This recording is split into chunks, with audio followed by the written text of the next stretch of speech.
خب دوستان عزیز، شروع میکنیم در حقیقت تبادل نظر و مشورت در رابطه با یادگیری زبان انگلیسی. لازم به ذکر هستش که من هوشنگ فنایان دانش آموز زبان هستم و در این گروه داریم با همدیگه یاد میگیریم و خواهش میکنم هر کدوم از عزیزان هر اشتباهی، هر تلفظی، هر موردی به نظرشون رسید رو بلافاصله هم میتونن در گروه ارسال کنن، هم برای من ارسال بکنن و من در حقیقت سریع اونو در حقیقت اصلاح میکنم. بخوام اول یک مطلب ساده رو بگم که زبان انگلیسی در حقیقت به نظر خود من لازم و ضروری هستش که بدونیم و نمیخوام مطلقاً در حقیقت از اهمیتش صحبت بگیرم میکنم، چون اهمیتش برای همه ما به نظر خود من خیلی واضح هستش.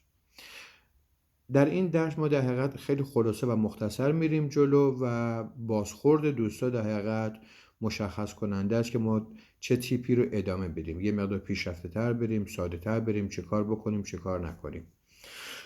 ما یه سری در حقیقت جملاتی در حقیقت داریم، جملات تک کلمه‌ای هستش. یعنی موقع که شما مثلا میگید go، درست، این خود go در حقیقت به عنوان یک فعل امر میتونه یک جمله تک کلمه‌ای باشه. برو.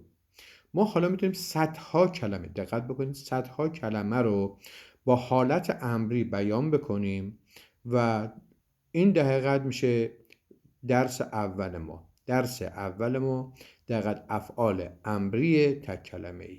درست شد. حالا تمرین اول ما هم اینه که از عزیزان میخوایم که در حقیقت 10 کلمه امری تک کلمه‌ای رو در حقیقت بفرستن. 10 کلمه، درست شد، که فعل هستش و در ارتباطات عمومی ما زیاد استفاده میشه. حالا اگه مثلا 2 کلمه هم شد، مثلا sit down یا stand up شد، اتفاق خاصی نمیفته. خب بخش دوم این هستش که در زبان انگلیسی که فاعل اول میاد، اینو دقت بکنید. در زبان انگلیسی هر اسمی، دقت بکنید تا جایی که من میدونم، هر اسمی، شاید بگیم که حالا 99% اسامی در کل دنیا میتونن به نوعی دقیقت در جای فاعل قرار بگیرن، چه اسم انسان باشه، چه ضمیر باشه، چه اسم اشیا باشه، هر چیزی دیگه رو ما میتونیم در جایگاه فاعل قرار بدیم. پس ساده ترین شکل در حقیقت جمله هم در حقیقت فاعل هستش و یک فعل. ما اینجا ضمیرها رو مشخص کردیم و من این مبنا رو بر این مبنا میگیرم که همه عزیزان اینها رو میشناسن و میدونن چی هستش. اگر نمیدونن خب بگن که ما بر فرض مثل بیاییم و روی اینا از اول کار بکنیم که مثلا ضمیر فاعلی چی هستش.